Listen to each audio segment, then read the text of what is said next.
EMP solution, please. Thank you sir. सबसे पहले मैं MIT का बहुत बहुत शुक्रिया अदा करना चाहता हूँ और MIT का शुक्रिया अदा करूँ और संजय सर का ना करूँ तो ये बेईमानी होगी। सर का भी मैं आभार व्यक्त करता हूँ कि टाइम टू टाइम मुझे गाइड करते रहते हैं। दोस्तों, मैं हूँ नाज उजैर और मैं रिसर्च करता हूँ सिंगल यूज प्लास्टिक्स अल्टरनेटिव्स में। मैं एमटेक किया और इंजीनियरिंग कॉलेज मैंने पढ़ाया, मन नहीं लगा, मैंने छोड़ दिया। मैं गांव आ गया रिसर्च करने के लिए। गांव इसलिए मैं रिसर्च करने के लिए आया, मुझे लगा कि प्रैक्टिकल बनना चाहिए। नेचर पे रिसर्च करना है तो गांव से बड़ा और गांव से बेहतर प्लेटफॉर्म कुछ भी नहीं है, इसलिए मैं यहाँ पर आ गया। मैं जब यहाँ पे आया तो बहुत ज्यादा फेस करना पड़ा और फेस इतना करना पड़ा कि जितना ही बताया जाए कम है। जैसा कि अक्सर होता है, कुछ हम नया चीज लेकर के आएंगे तो लोग आप पर भरोसा नहीं करेंगे कि आप सही में कुछ कर जाएंगे। तो मैंने मक्के के छिलके से प्रोडक्ट बना दिया। जमाना ये सुन करके है हक्का बक्का, जमाना ये सुन करके है हक्का बक्का, लड़ेगा प्लास्टिक से मक्के का छिलका। और ये प्लास्टिक से मक्के का छिलका लड़ रहा है। आप गूगल पे जाएंगे, यूट्यूब पे भी जाएंगे, सर्च करेंगे कि मक्के के छिलके वाली प्रोडक्ट, तो हमारे सैकड़ों वीडियोस आपको मिल जाएंगे। अच्छा लगता है कि चलो यार, जिंदगी में कुछ तो मैंने दिया है। और बात आती है स्टार्टअप की। स्टार्टअप ही एक ऐसी चीज है जिससे आप लंबे वक्त तक दुनिया में बने रह सकते हैं। हम लोग जो कोई भी है, हम लोग 50 साल, 60 साल, 70 साल के बाद हम लोग दुनिया छोड़ के जाने वाले हैं। लेकिन स्टार्टअप के जरिए जब तक हम दुनिया को कुछ नया नहीं देंगे, दुनिया आपको याद नहीं करने वाली है। इस बात का हमेशा ख्याल रखिएगा। जैसे कि आपको सीड फंड मिलता है 4 लाख, तो आपको क्या करना चाहिए? ईमानदार रहना है, एकदम ड्राई ऑनेस्ट रहना है। 4 लाख को कहां पे खर्च करना है, कैसे खर्च करना है। फिर ऐसा नहीं कि भाई CA साहब से रिपोर्ट बनवा लेंगे फिर 6 लाख ले लेंगे। पैसा तो ले लेंगे आप, 10 लाख तो आपका पड़ जाएगा, लेकिन फिर आप जिंदगी में कुछ कर नहीं पाएंगे। आपको एकदम ईमानदार रहना पड़ेगा, क्योंकि आज के परिवेश में 1 रुपया भी कोई किसी को नहीं देता है।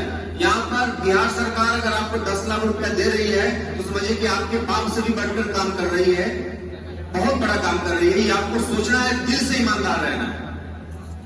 आज के परिवेश में किसी से मांगिए कि भाई साहब हमको 2-4 लाख की जरूरत है, 2-4 हजार की जरूरत है, 2-400 की जरूरत है, शायद आपका करीबी से करीबी दोस्त भी आपको ना कर देगा। लेकिन बिहार सरकार जो आपको दे रही है उसको हमेशा याद रखना है। और आगे कुछ तो जीते हैं जन्नत की तमन्ना लेकर, और कुछ तमन्नाएं जीना सिखा देती है। हम किस तमन्ना के सहारे जिए, ये जिंदगी रोज एक तमन्ना बढ़ा देती है। तमन्ना का बढ़ना बहुत ज्यादा जरूरी है, तभी जिंदगी में मजा आता है। आप चाहते हैं बहुत तेज भागना, बहुत तेज भागना चाहते हैं आप, बहुत आगे जाना चाहते हैं आप। कौन कौन बच्चे आगे जाना चाहते हैं? आप उठा के देखें थोड़ा। आप भी लड़कियों को शायद लग रहा है कि बहुत आगे तक नहीं जाना है। अरे हाँ, लड़कियां बहुत आगे। आगे जाने के लिए आपको करना ही होगा,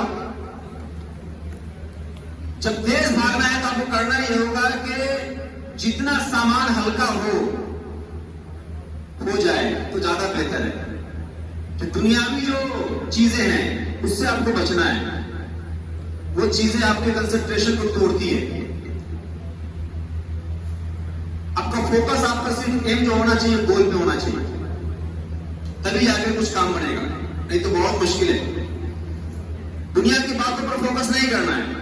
मान लीजिए 2 रुपये का सिक्का अगर गंदी जगह पे गिर जाएगा आपसे, तो आप उसको छोड़ देंगे, कहेंगे अरे कैसे उठाएंगे यार, गंदा है। 2000 का नोट अगर गिर जाएगा तो फट से उठा के पॉकेट में रखेंगे, वो भी सीने के सामने वाला पॉकेट में, सबके सामने खुलेंगे। ये क्या है? यही थिंकिंग है आपकी। इसी चीज को बदलना है। दुनिया क्या सोचती है, दुनिया क्या कहती है, दुनिया क्या बोलती है, उससे मतलब नहीं रखना है। स्टार्टअप मीन्स स्टार्टअप एकदम पागल की तरीके से। सक्सेस का स्टार्टअप में जो मूल मंत्र है एक ही है, पागलपन, कुछ भी नहीं है इसके अलावा। जितना तगड़ा पागलपन आप में होगा, कामयाबी उतनी ही जबरदस्त होगी। ये बात हमेशा आपको बिठा लेना है दिमाग में। छोटी छोटी उपलब्धि भी काम करनी है। अभी संजय सर यहाँ पर मौजूद है। मेरे सर ने कहा कि पेटेंट मेरा ग्रांट हुआ है। आपको जानकर ताज्जुब होगा कि 5 साल लगे थे मुझे पेटेंट लेने में। और सब चीज अगर बेहतर रहेगा तो इस साल भी संजय सर के माध्यम से 2-3 पेटेंट आपके MIT कॉलेज के सहयोग से और सर के सहयोग से जो है जरूर अप्लाई किया जाएगा। क्योंकि कुछ ऐसे आइडियाज भी मैं भी काम कर रहा हूं जो कि समझिए कि दुनिया को हिलाकर रख देने वाले आइडियाज होंगे। ये मक्के की छिलके वाली आइडिया जिसको आप हल्के में नहीं लीजिए।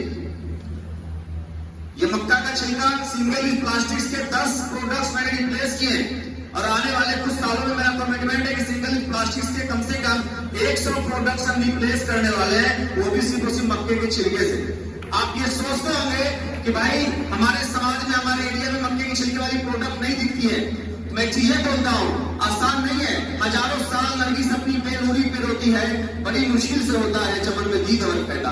तो कोई भी चीज को दुनिया में लाने के लिए जमीनी स्तर से काम करना पड़ता है और ऊपर तक ले जाने के लिए बहुत कड़ी मेहनत करनी पड़ती है। अभी मेरा वर्कशॉप अभी हमारा बन रहा है। उम्मीद करते हैं कि साल के आखिर में इसको उसकी ओपनिंग कर लेंगे। इसके बाद जो है बिहार के कोने कोने में हम उम्मीद करते हैं कि प्रोडक्ट जो है आपको देखने को दोस्तों मिलेगी तो मिलेगी। बात के साथ हम विराम लगाएंगे। जय हिंद, जय भारत। Thank you sir.